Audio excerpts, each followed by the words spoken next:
You gotta see this one. Konstantin Kisin has made it a sport for him to go on television shows and educate the hosts on topics that they're unnecessarily mad about as they try to present themselves as woke as possible. The most recent edition was when he went on the BBC to discuss the issue of canceling Jerry Sadowitz shows because of offensive language. The host put forth the most woke arguments, but Konstantin kept coming at them with facts and logic, and as expected they didn't like it, which led to cutting the segment short. But before I give my comments, watch the clip. Now, comedians of all stripes have been speaking out today in defence of the controversial comic Jerry Sadowitz.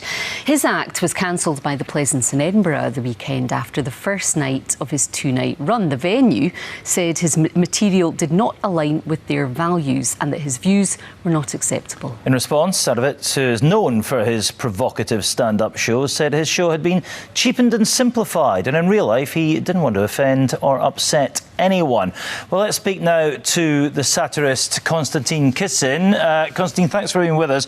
You've been writing about this today. I know you feel strongly about all this.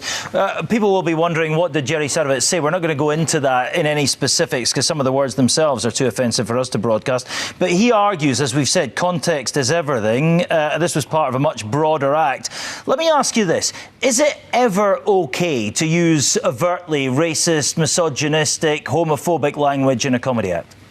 Well, you said it yourself in your introduction that it's all about the context, and I'm afraid there's a very large number of people commenting on this story who haven't seen Jerry Sadowitz or haven't seen his show. And it's a very interesting thing that seems to be applied only and exclusively to comedy. Like if you go to watch Macbeth with your family, you don't come back going, oh, I saw a play and then this guy went mental and stabbed his friend. You go, it's a performance, it's a theatrical performance. And the character of Macbeth and all the other characters in that piece are characters, theatrical characters, in exactly the same way that Jerry Sadowitz's act is a comedic character, and so what a character may do is completely different. Yeah, but listen, I mean, I've seen Jerry Sadowitz live in the last couple of years. I went to see him myself. He is very offensive, he is very challenging, but he's not an obvious character. It's not like Steve Coogan playing Alan Partridge. He comes on and maintains this act as he has done right through his entire career. And it's not obvious necessarily what he's doing and how he's doing it. But let me ask you again my initial question. To whom? Is Sorry, it, well, necessarily to everybody in the audience. But let me just go back to my first question. Is it ever okay then to use overtly racist, sexist, homophobic language in a comedy show? Well, as I explained, if there is a character that is doing a performance, then they may be able to do things that a person expressing their opinions may not. This is one of the problems with what the Pleasance has done in this case. Instead of saying we don't like his material, what they actually said, if you go and read the statement, is we do not agree with some of the opinions Jerry Sadowitz expressed, as if a comedy character is the same as a person's opinions. And this is the problem. We seem to have forgotten that, yes, some words are very offensive, but he didn't say them on the BBC One Scotland show. He said them in the context of a very specific comedy performance. I strongly, by the way, disagree with you that it's not obvious that this is a character. I remind you, this is a man who exposes himself on stage as part of his act and has been doing this for a very long time. Going to a Jerry Sadowitz show and being offended is like a vegan going to a steak restaurant and being horrified that there's dead animals on the table. It's ridiculous. That is absurd, to say the least. It's like the woke media is addicted to the buzz of being offended. By the way, subscribe for more discussions like this. Jerry's reputation precedes him, and the time to make the decision not to allow him to play at your venue if you're not going to like what he says and does it long before he goes on stage. I'm pretty sure that would have been plenty of venues that would have had him instead and instantly sell out tickets within the hour. The guy's specialties in dark comedy, which typically touches upon subjects that are considered off limits for other comedic genres. The intent of dark comedy is not to offend, but to provide commentary on aspects of human nature and societal norms that are frequently ignored or hidden. By bringing these topics to the public discourse through humor, dark comedy invites reflection and debate. It's often highlighting the absurd of prejudice and discrimination, using irony and exaggeration as tools to challenge rather than reinforce harmful rhetoric. For instance, when dark comedy tackles issues like racism or sexism, it can provide a way for audiences to laugh at the absurdity and cruelty of such biases, diminishing their power in this way. Dark comedy helps people discuss and deal with societal issues that are often felt but rarely spoken about. Just think about it. From Jonathan Swift to modern satirists like Chris Rock or even Konstantin Kisin for that matter, Comedians have used their platforms to hold a mirror up to society, exposing the hypocrisy, irony, and failings within. This method of critique is particularly effective in prompting audiences to question and reassess societal norms that are rarely challenged. The interpretation of the subject matter, especially of the darker variety, lies with the audience. If you're easily offended about everything in life and haven't reached the level of comprehension of understanding the difference between a joke and a real statement, you just shouldn't go and watch such shows. So what we have here essentially is a venue censoring an act. Does that concern you as an industry? We're already hearing reports tonight that a venue in Dundee is now considering a gig that he's supposed to be doing there. Well, it's not something that concerns me. I've been talking and writing about this for many years now. The comedy industry is going to be destroyed by this process because what will happen is people like me and many others who want to do challenging things and push the boundaries, they're going to go online, and then you're not going to have the stand-ups tour in the country in anything like the same way. It would also mean over time that the Edinburgh Festival becomes less appealing and fewer people will come and perform there and fewer people come and watch shows there.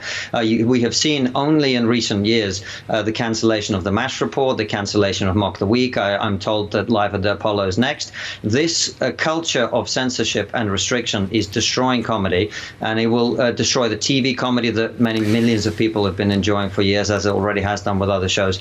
And this process will continue. Yeah, just speaking from a personal experience, as I said, I went to see him a couple of years ago in Konstantin. One thing that I found actually quite troubling that night was I sensed that quite a lot of people in the audience were there so they could laugh at a bit of racism because they don't get the chance all that often. Does that trouble you?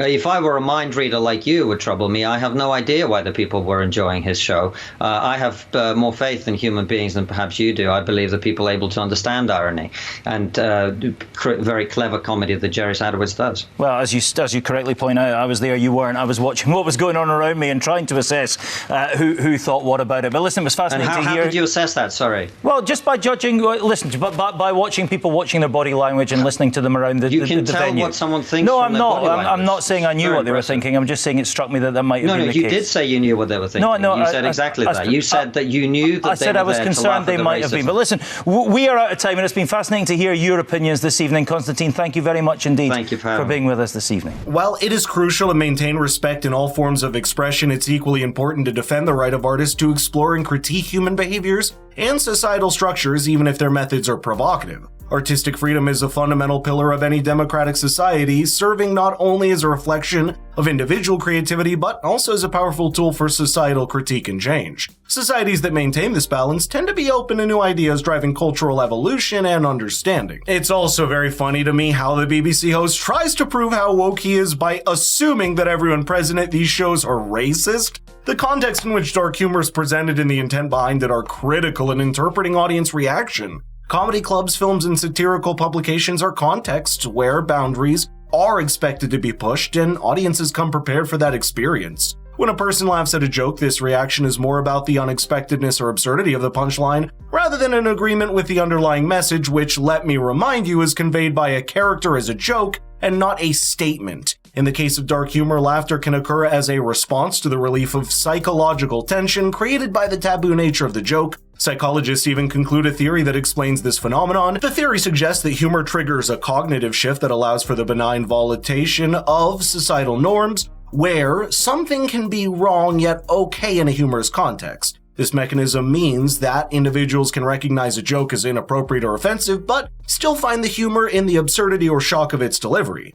I think we should remind the woke media that in a democratic society, freedom of expression is a cornerstone that allows for the exchange of ideas, including those that are unpopular or controversial. Dark comedy must be protected as a form of this expression. Restricting what can be said in the arts based off subjective criteria for offensiveness will lead to censorship and thus limiting creativity and discussion. It is crucial for society to maintain a nuanced view of humor, recognizing its power to both entertain and provoke thoughtful reflection, rather than using it as a simplistic measure of personal morality.